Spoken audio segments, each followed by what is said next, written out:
اللهم يا مفتح الأبواب ويا مسبب الأسباب ويا دليل الحائرين توكلت عليك يا رب العالمين وأفوض أمري إلى الله إن الله بصير بالعباد. أما بعد فأعوذ بالله من الشيطان الرجيم. بسم الله الرحمن الرحيم. وقلنا من بعده لبني إسرائيل اسكنوا الأرض فإذا جاء وعد الآخرة جئنا بكم لفيفا. صدق الله العظيم وصدق رسوله النبي الأمين الكريم. سب تعریفیں اس پاک پروردگار کے لیے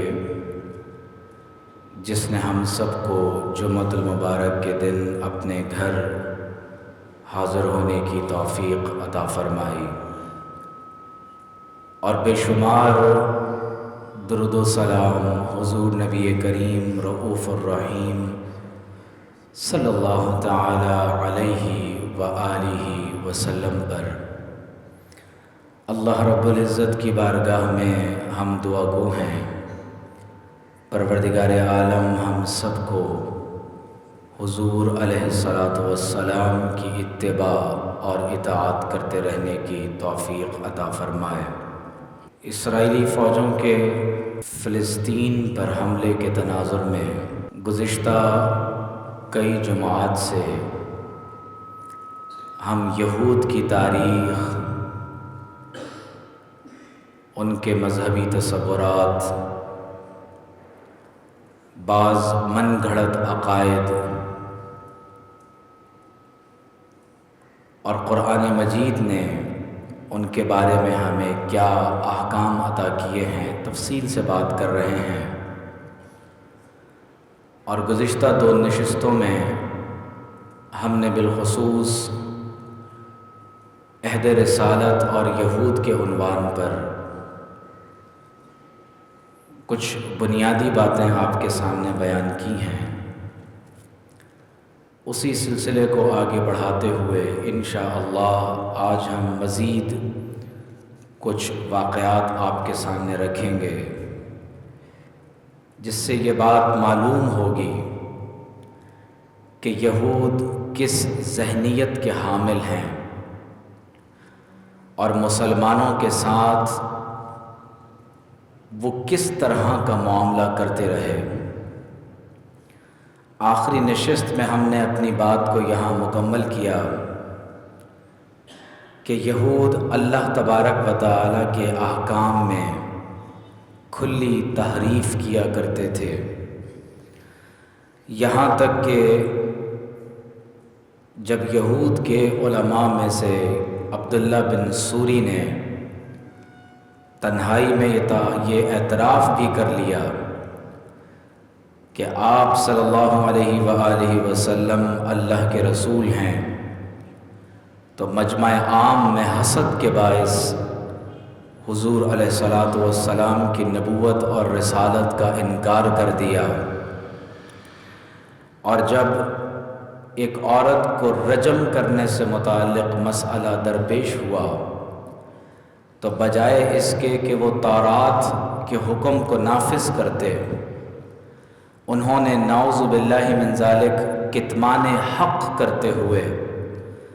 تورات مقدسہ کی ان آیات پر اپنا ہاتھ رکھ لیا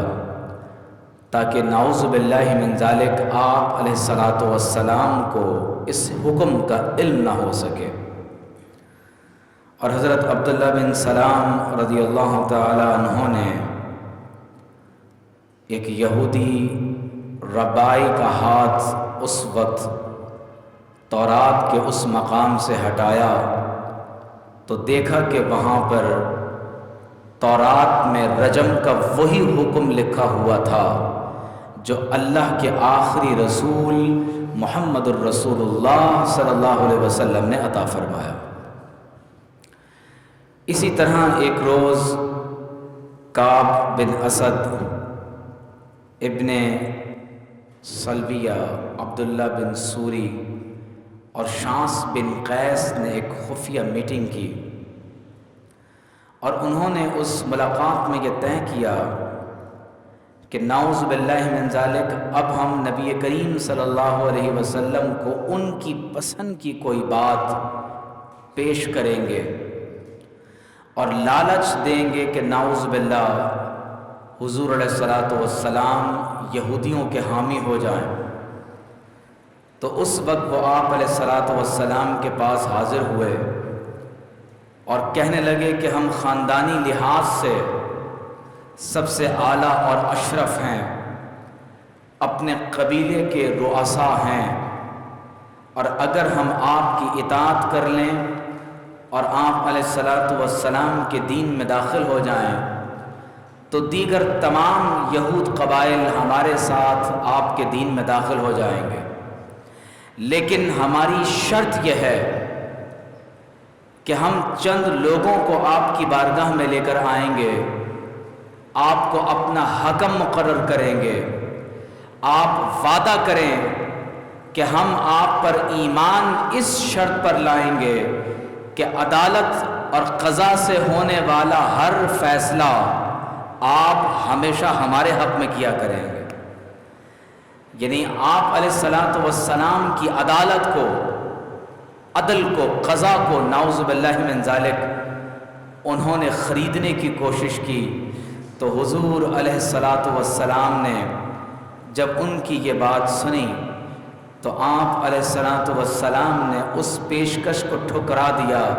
اور فرمایا جس کا جی چاہے وہ اسلام قبول کرے اور جس کا جی چاہے اسے قبول نہ کرے،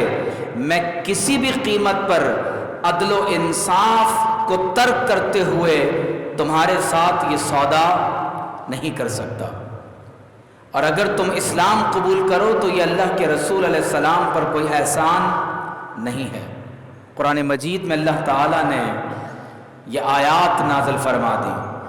وَأَنِحْكُمْ بَيْنَهُمْ بِمَا أَنزَلَ اللَّهُ، یا رسول اللہ صلی اللہ علیہ وسلم ان یہود کے مابین آپ اللہ کی نازل کردہ کتاب کے مطابق فیصلہ فرمائیں، وَلَا تَتَّبِعْ أَهْوَاءَهُمْ، اور آپ لوگوں کی خواہشات کے مطابق فیصلہ کرتے ہوئے ان کی خواہشات کی پیروی نہ کریں، وَاحْذَرْهُمْ، اور ہوشیار رہیں۔ یہ اللہ کا حکم ہے،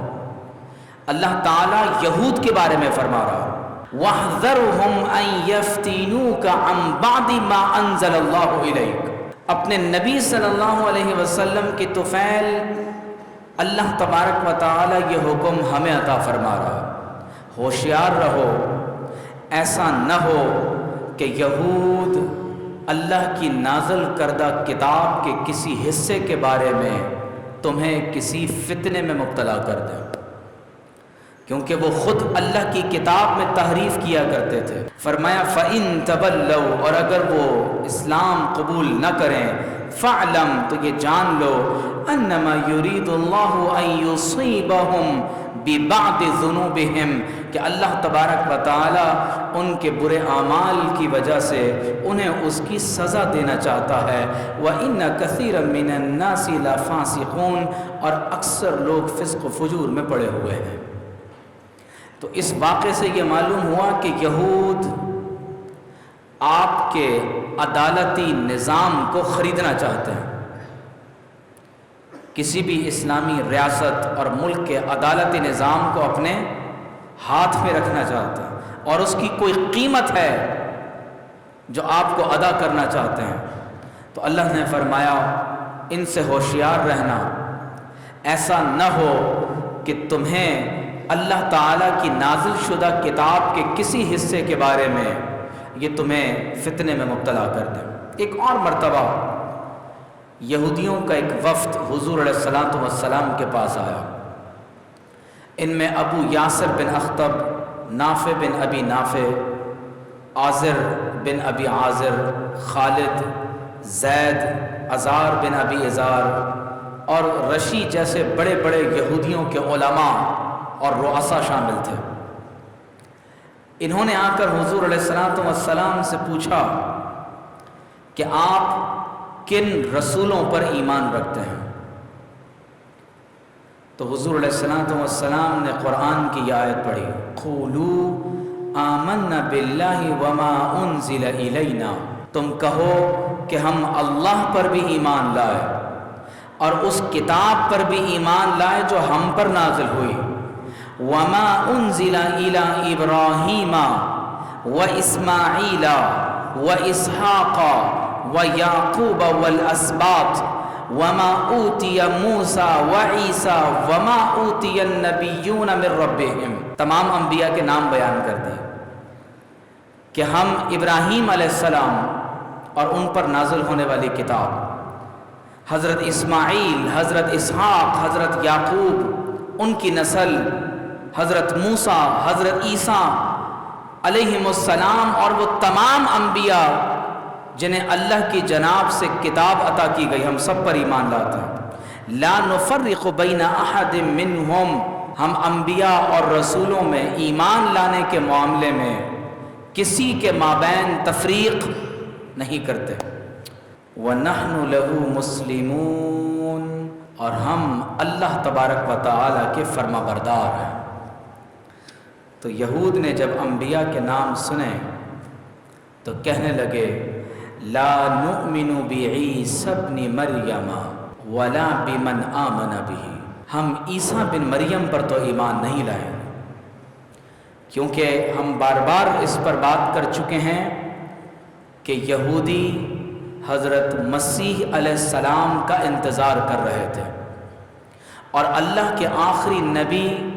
محمد الرسول اللہ صلی اللہ علیہ وآلہ وسلم کے بھی منتظر تھے، لیکن جب مسیح علیہ السلام تشریف لے آئے تو انہوں نے عیسیٰ علیہ السلام کا بھی انکار کر دیا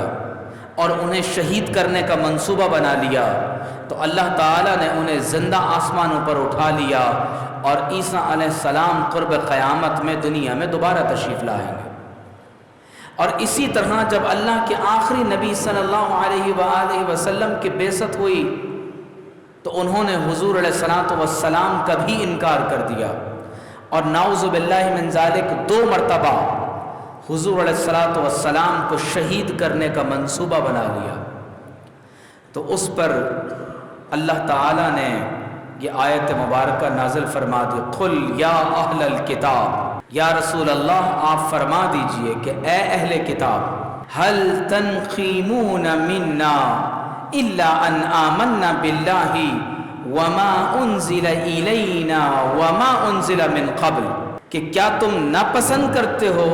ہم سے بجز اس کے کہ ہم ایمان لائے اللہ پر اور جو اللہ نے نازل کیا ہمارے نبی پر اور ان سے ما قبل تمام انبیاء پر،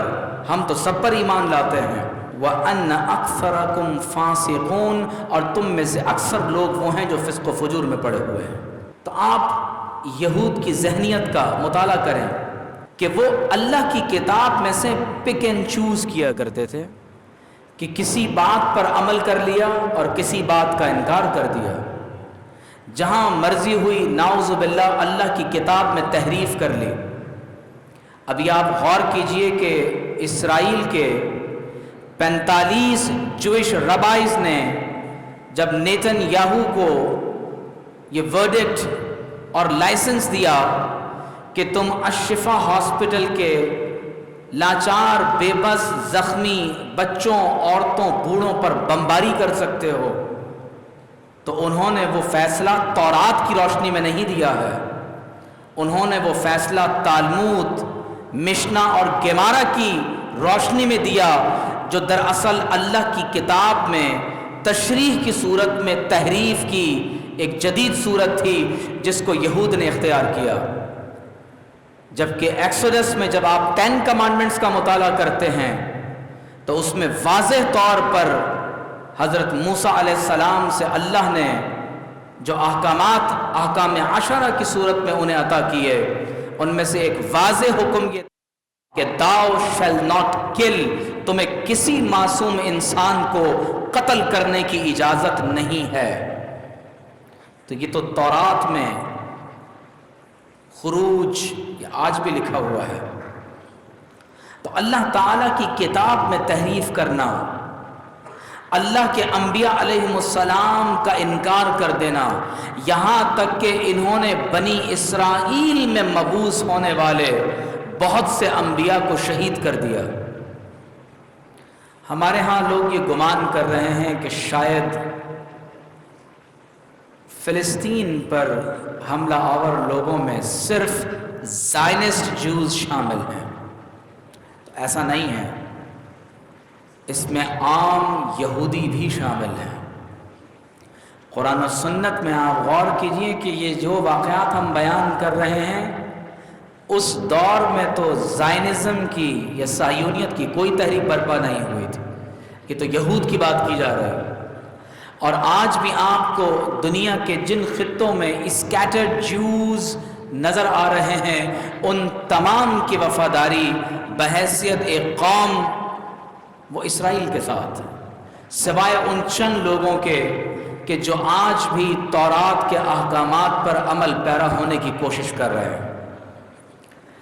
قرآن مجید کے بارے میں نعوذ باللہ من ذالک لاف زنی کرتے رہے۔ ایک مرتبہ حضور علیہ الصلوۃ والسلام کے پاس آئے اور کہنے لگے کہ قرآن میں تو ہمیں وہ ربط و ضبط، وہ حسن ترتیب نظر نہیں آتا جو ہمیں تورات میں نظر آتا ہے۔ ایسا غیر منظم کلام اللہ کا کلام کیسے ہو سکتا ہے؟ تو حضور علیہ الصلوۃ والسلام نے فرمایا کہ تم بخوبی جانتے ہو کہ میں اللہ کا نبی ہوں اور یہ کتاب اللہ تبارک و تعالیٰ کی طرف سے نازل کی گئی ہے۔ اور اللہ تعالیٰ نے پھر یہ آیات نازل فرما دی کہ یہ کہتے ہیں کہ نعوذ باللہ قرآن کا کلام غیر منظم، بے ترتیب ہے۔ قُلْ لَئِنِ اجْتَمَعَتِ الْإِنسُ وَالْجِنُّ، یا رسول اللہ آپ ان سے فرما دیجیے صلی اللہ علیہ وآلہ وسلم، اگر تمام جن و انس جمع ہو جائیں عَلَىٰ أَن يَأْتُوا بِمِثْلِ هَذَا الْقُرْآنِ، کہ وہ اس قرآن کے مثل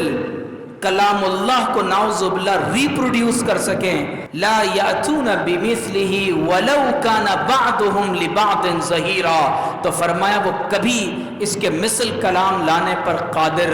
نہ ہو سکیں گے اگرچہ ایک دوسرے کے مددگار بن جائیں۔ تو گویا کہ قرآن مجید پر نعوذ باللہ طعن و تشنیع کرنا۔ ایک مرتبہ یہودیوں کا ایک گروہ حضور علیہ الصلوۃ والسلام کی بارگاہ میں آیا اور کہنے لگا کہ آپ نے لوگوں کو بتایا ہے کہ کائنات کو اللہ نے پیدا کیا ہے، ما سوی اللہ جو کچھ ہے اس کا خالق کون ہے؟ اللہ ہے۔ تو کہنے لگے کہ نعوذ باللہ ہمیں یہ بتائیں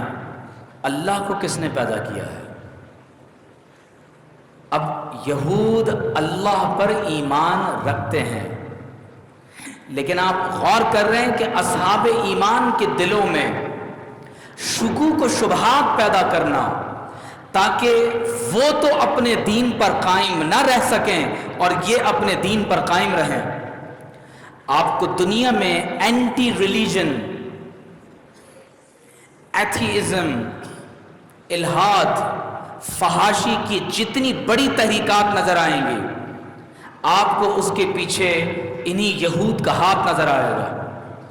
اور بڑی قابل توجہ بات یہ ہے کہ دنیا کے تمام مذاہب کو تو اسپوائل کرنا چاہتے ہیں، لیکن اپنے مذہب پر اپنی عوام اور اپنے بچوں کو جس کو محرف کر چکے چاہتے ہیں کہ وہ اس پر قائم رہیں۔ تو حضور علیہ الصلوۃ والسلام نے فرمایا اگر تم سے کوئی یہ سوال کرے، عام طور پر ملحدین، فری تھنکرز کے نام پر ہمارے یونیورسٹیز کے اسٹوڈنٹس کو گمراہ کرنے کی کوشش کر رہے ہوتے ہیں، اللہ کو کس نے پیدا کیا؟ تو جو کریٹڈ ہو، کریشن ہو، وہ گاڈ، وہ خدا نہیں ہو سکتا۔ میں آپ سے کہوں کہ ایک ایسا گول دائرہ سوچیں جس کے 4 کونے ہوں، آپ سوچ سکتے ہیں؟ ایک ایسا گول دائرہ جس کے 4 کونے ہوں، تو آپ کہیں گے آپ کا سوال غلط ہے، آپ ایک طرف کہتے ہیں کہ گول دائرہ، پھر کہتے ہیں چار کونے. ایک ایسا مثلث ٹرائنگل سوچیں کہ جس کے دو کونے ہوں، ایک کونا ہو، تو ظاہر ہے کہ یہ سوال، اس کی دونوں جہتیں آپس میں کانٹرڈکٹری ہیں. تو اسی طرح جیسے ہی یہ سوال کیا جائے گا کہ یہ بتاؤ کہ اللہ کو کس نے پیدا کیا، تو وہ لم یلد ولم یولد ہے، تو نہ اس نے کسی کو جنم دیا نہ وہ کسی کو جنم دیتا ہے. یہ اللہ تبارک و تعالیٰ کی صفت نہیں ہے. تو حضور علیہ السلام نے فرمایا تم سورہ اخلاص پڑھ کر سنا دو، اور پھر بائیں طرف 3 مرتبہ تھوکو اور اللہ تبارک و تعالیٰ کی شان بیان کرتے ہوئے شیطان مردود سے اللہ کی پناہ میں آ جاؤ. تو سورہ اخلاص، ایک صحابی ہر نماز میں سورہ اخلاص پڑھتے تھے، اور قرآن میں سورہ اخلاص کو اتنی بڑی فضیلت حاصل ہے کہ حضور علیہ السلام نے فرمایا کہ یہ ثلث قرآن ہے. یعنی اگر کوئی شخص 3 مرتبہ سورہ اخلاص پڑھ لے تو اللہ تبارک و تعالیٰ پورا قرآن پڑھنے کا ثواب عطا فرماتا ہے. تو صحابہ نے عرض کی یا رسول اللہ صلی اللہ علیہ وآلہ وسلم، یہ ہر نماز میں سورہ اخلاص کی تلاوت کرتے ہیں. تو حضور علیہ السلام نے فرمایا ان کو میرے پاس بلایا جائے. پوچھا کہ تم ہر نماز میں سورہ اخلاص کی تلاوت کیوں کرتے ہو؟ تو عرض کی یا رسول اللہ صلی اللہ علیہ وآلہ وسلم، میں سورہ اخلاص سے محبت کرتا ہوں، اس میں اللہ کی توحید کا، صفات کا بیان ہے. تو فرمایا ان حبک ایہا ادخلک الجنہ، فرمایا سورہ اخلاص سے تیری محبت تجھے جنت میں داخل کر دے گی. زید بن سلط نامی یہودیوں کا ایک سردار، نعوذ باللہ من ذالک، جب حضور علیہ السلام کی مدینہ طیبہ میں اونٹنی گم ہو گئی، اللہ تبارک و تعالی بعض اوقات اپنے بندوں کو آزمائش میں اس لیے مبتلا کرتا ہے تاکہ اہل ایمان اور اہل نفاق جدا جدا ہو جائیں. آج فلسطین کی اس جنگ کے موقع پر پوری دنیا کا عالمی نظام برہنہ ہو کر رہ گیا. وہ لوگ جو فریڈم آف اسپیچ کی بات کر رہے تھے، جو ہیومن رائٹس کی بات کر رہے تھے، یہ بات واضح ہو گئی کہ محض فریڈم آف اسپیچ اور ہیومن رائٹس کو دنیا کے اندر عالمی طاقتیں محض اپنے مفادات اور مقاصد کے لیے استعمال کرتی ہیں. آج امریکہ، برطانیہ، فرانس سے لے کر دنیا کے ہر خطے میں اسرائیلی فوجوں کے ظلم کے خلاف اس وقت احتجاج ہو رہا ہے. لوگ معاشی اور سماجی مقاطعہ کر رہے ہیں، لیکن اس کے باوجود انٹرنیشنل ہیومینیٹیرین لا کی وائلیشن ہو رہی ہے. تو اس سے دنیا کا نظام بالکل برہنہ ہو کر رہ گیا، اور ہمارا نظام بھی برہنہ ہو کر رہ گیا کہ مسلمانوں کی صفوں میں اتحاد کسی صورت میں باقی نہیں رہا. اور میں آپ کو یہ بتا دوں کہ یہ اللہ تبارک و تعالیٰ کا وعدہ ہے، یا ایہا الذین آمنوا، اے ایمان والو، من یرتد منکم عن دینہ، اگر تم اپنے دین پر عمل نہیں کرو گے، اپنے دین سے پھر جاؤ گے، تو کیا اللہ کا دین ہمارا محتاج ہے؟ نہیں. فسوف یأتی اللہ بقوم یحبوہم ویحبونہ، تو فرمایا اللہ تمہیں ہٹا کر ایک دوسری قوم لے آئے گا، اللہ ان سے محبت کرے گا اور وہ اللہ سے محبت کریں گے. اور ایک اور جگہ فرمایا ثم لا یکونوا امثالکم، وہ تمہاری طرح کے نہیں ہوں گے. اور یہ بات سمجھ لیں کہ اسلامی تاریخ ہمیں یہ بتاتی ہے کہ جب کبھی بھی مسلمانوں کا اتنے بڑے پیمانے پر کشت و خون ہوا ہے اور مسلمانوں نے صبر کے ساتھ، استقامت کے ساتھ ان تکالیف کو برداشت کیا ہے تو اس میں امت مسلمہ کے لیے بشارت ہے کہ عنقریب انشاءاللہ تعالی عالم اسلام کے لیے ایک بہت بڑا ایک ایسا وقت آنے والا ہے جس میں اللہ تعالی امت مسلمہ کو زوال سے نکال کر پھر عروج اور بالائی عطا فرمائے گا۔ آج دنیا میں لوگ اسلام قرآن کا مطالعہ کر رہے ہیں کہ یہ کون چھوٹے چھوٹے بچے ہیں کہ جن پر بمباری ہو رہی ہے، جن کے والدین کو ان کی نگاہوں کے سامنے ٹکڑے کیا جا رہا ہے، جن کے اپنے جسم کے چیتھڑے بکھر رہے ہیں، جن کا جسم لہو لہان ہے، آہو فغاں ہے، چیخ و پکار ہے، آنسوؤں کی لڑی ہے کہ رکتی نہیں، تھمتی نہیں، لیکن اس کے باوجود یہ نہ اپنے دین کو چھوڑنے کے لیے تیار ہیں، نہ مسجد اقصیٰ کا سودا کرنے کے لیے تیار ہیں۔ تو آج پورا عالم کفر وہ اس وقت دین اسلام کا مطالعہ کر رہا ہے، اور نہ جانے کتنے لوگ ہیں کہ جو ان اہل ایمان کے استقامت کو دیکھ کر دائرہ اسلام میں داخل ہو رہے ہیں۔ تو اس شر میں انشاءاللہ تعالی اللہ رب کریم نے آپ کے لیے بہت بڑی خیر رکھی ہے، بہت بڑی خیر رکھی ہے۔ تو حضور علیہ الصلوۃ والسلام کی اونٹنی مبارک گم ہو گئی، اور صحابہ اس اونٹنی کو تلاش کر رہے ہیں۔ تو زید بن سلت ایک منافق یہودی کہنے لگا، عجیب و غریب بات ہے، نعوذ باللہ من ذالک، ہمیں یہ تو خبر دیتے ہیں کہ آسمان سے جبریل آ گئے، ہمیں غیب کی خبریں بھی دیتے ہیں، افلا یخبرہ اللہ بمکانہا، تو ان کے صحابہ جو اونٹنی کو تلاش کر رہے ہیں تو کیا ان کا رب ان کو ان کی اونٹنی کی جگہ نہیں بتا سکتا؟ آپ سوال پر غور کر رہے ہیں؟ ایک بات اپنے قلب و ذہن میں بٹھا لیں، کبھی بھی اللہ کے رسول سید المرسلین خاتم النبیین محمد الرسول اللہ صلی اللہ علیہ وآلہ وسلم کی ذات و صفات کے بارے میں کوئی ایسی بحث نہ کریں جس میں حضور علیہ الصلوۃ والسلام کی نعوذ باللہ ذات اقدس کو متنازع بنا دیا جائے۔ وہ نور ہیں یا بشر ہیں، یہ جانتے ہیں یا یہ نہیں جانتے؟ یہ یہود کا طریق ہے کہ وہ ایمان والوں کے دلوں میں حضور علیہ الصلوۃ والسلام سے متعلق شکوک و شبہات ڈالتے ہیں، اور سوشل میڈیا پر بڑے پیمانے پر مسلمانوں میں اس طرح کی کنفیوژنز کو پیدا کرنے کے لیے، افتراق اور انتشار کو بڑھانے کے لیے باقاعدہ اس پر پیڈ کیمپینز لانچ کی جاتی ہیں، ٹیمیں بٹھائی جاتی ہیں جو کسی بھی ملک میں آئیڈیالوجیکل سبورژن کرنے کے لیے سوشل میڈیا کو باقاعدہ استعمال کرتے ہیں۔ تو یہود نے پروپیگنڈا شروع کر دیا کہ نعوذ باللہ ہمیں غیب کی خبریں دیتے ہیں، لیکن ان کا رب انہیں ان کی اونٹنی کی خبر نہیں دے رہا۔ جب بات حضور علیہ الصلوۃ والسلام تک پہنچی تو فرمایا، اللہ کی قسم میں ہر اس چیز کو جانتا ہوں جس کا علم میرے رب نے مجھے عطا فرمایا ہے، اور پھر فرمایا میرے اللہ نے مجھے بتایا ہے کہ میری اونٹنی فلاں گھاٹی میں ہے اور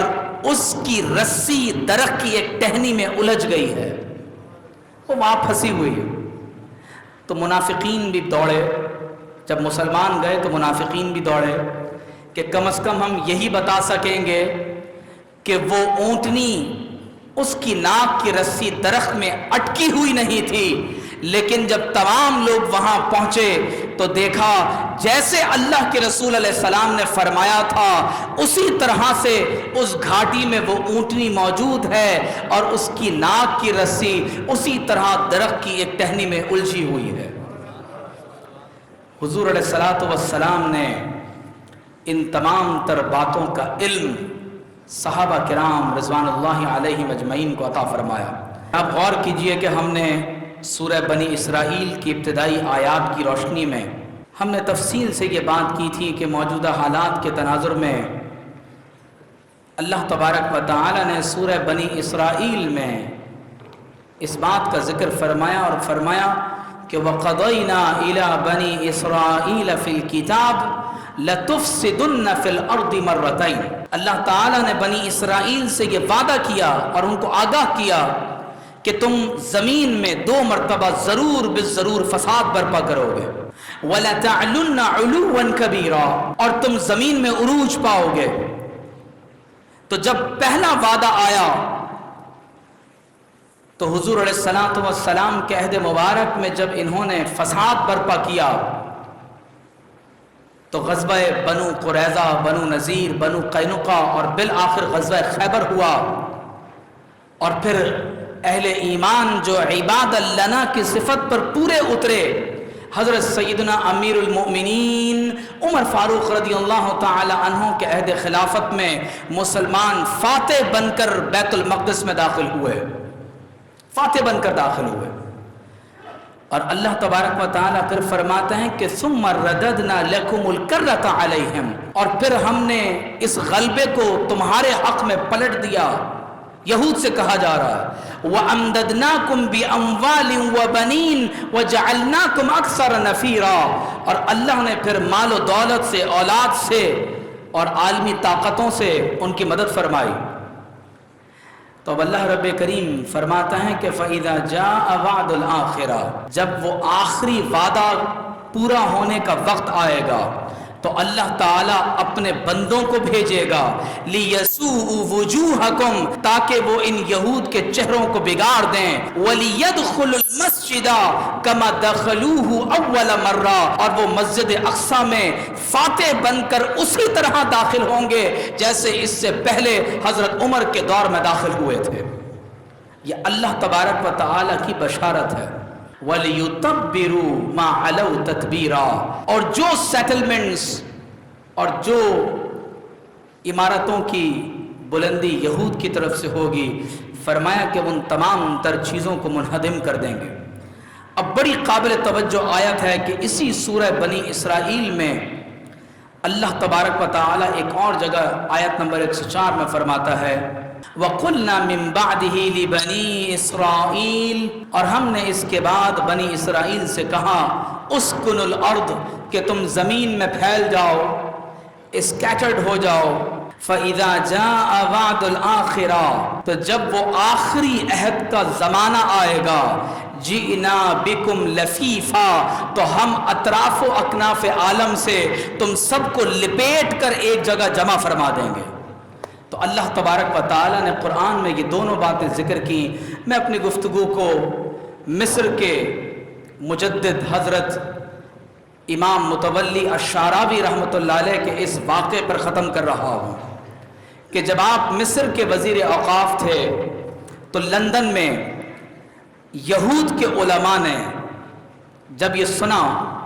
کہ امام متولی الشعراوی لندن تشریف لائے ہوئے ہیں اور مصر کی نمائندگی کر رہے ہیں، تو انہوں نے کہا کہ ہمارے بڑے بڑے اکابر یہودی علماء الامام متولی الشعراوی سے کچھ سوالات کرنا چاہتے ہیں۔ ایک طرف اسلام کا یہ شعر الگ ہے اور دیگر تمام یہودی علماء دوسری طرف۔ آپ نے فرمایا کہ میں گفتگو کے لیے تیار ہوں۔ انہوں نے پہلا سوال کیا کہ یہ بتائیں کہ بنی اسرائیل میں تو ہزاروں انبیاء تشریف لائے اور بنو اسماعیل میں صرف ایک نبی کی بعثت ہوئی، تو اس کا مطلب یہ ہوا کہ ہم بنو اسماعیل کے مقابلے میں زیادہ افضل ہوئے، آپ کے ہاں صرف ایک ہی نبی کی ولادت ہوئی۔ تو آپ نے اسی وقت فی البدی جواب عطا فرمایا کہ دراصل بات یہ ہے کہ جس قوم میں بیماریاں زیادہ ہوتی ہیں وہاں اللہ کے انبیاء کو زیادہ مبعوث کیا جاتا ہے۔ لاجواب ہو گئے۔ دوسرا سوال کرنے لگے کہ یہ بتائیں کہ ہم کیسے تسلیم کر لیں کہ یہ قرآن اللہ کی کتاب ہے اور حضور صلی اللہ علیہ وسلم اللہ کے نبی ہیں؟ تو فرمایا سورہ بنی اسرائیل کی آیت نمبر 104 دلیل ہے اس بات پر کہ تم اس کتاب پر ایمان لے آؤ۔ پوچھا وہ کون سی آیت ہے؟ کہا اللہ نے فرمایا کہ ہم نے بنی اسرائیل سے کہا اسکنوا الارض کہ تم زمین میں پھیل جاؤ، فَإِذَا جَاءَ وَعْدُ الْآخِرَةِ جِئْنَا بِكُمْ لَفِيفًا، جب آخری وعدہ آئے گا تو ہم اطراف و اکناف عالم سے جمع کر کے تمہیں پھر ایک زمین کے ٹکڑے میں جمع فرما دیں گے۔ تو وہ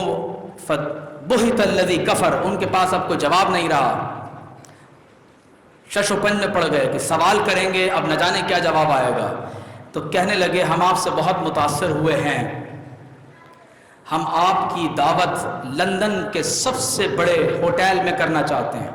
ہماری کھانے کی دعوت کو قبول فرمائیں۔ تو امام متولی الشعراوی نے فرمایا کہ یہودیوں کی وہ بوڑھی عورت جس نے ہمارے نبی محمد الرسول اللہ صلی اللہ علیہ وسلم کی کھانے کی دعوت کی تھی اور کھانے میں زہر ملا کر دیا، ہم نے اس سیرت کے واقعے سے یہ سیکھا ہے کہ یہودیوں کے ہاں کبھی کھانے کی دعوت کو قبول مت کرنا۔ اللہ تبارک و تعالی ہمیں ایمان کا وہ جذبہ عطا فرمائے کہ آج فلسطین کے وہ مجبور اور مقہور افراد جو پکار کر اللہ رب کریم کو مدد کے لیے پکار رہے ہیں، عالم اسلام سے فریاد کر رہے ہیں، اللہ رب کریم اس پکار اور آہ و بکا میں اہل اسلام میں کوئی ایسا صاحب دل پیدا کر دے جو پوری امت مسلمہ کی تکالیف اور مصائب و آلام کا کفارہ ادا کر دے۔ وآخر دعوانا ان الحمد للہ رب العالمین۔